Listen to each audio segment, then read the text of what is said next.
Hello guys, good afternoon.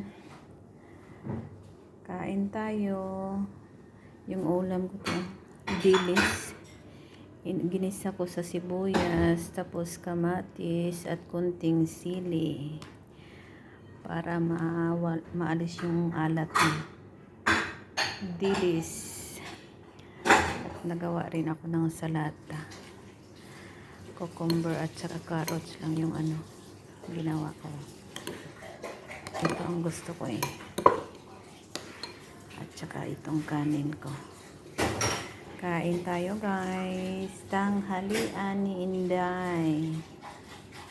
Dilis at saka ito salata. Yan lang po guys. Nag-upload si Inday. Dilis na may kamatis. Ginisa ko sa sibuyas. Kamatis. Okay guys. Thank you for watching. Bye-bye.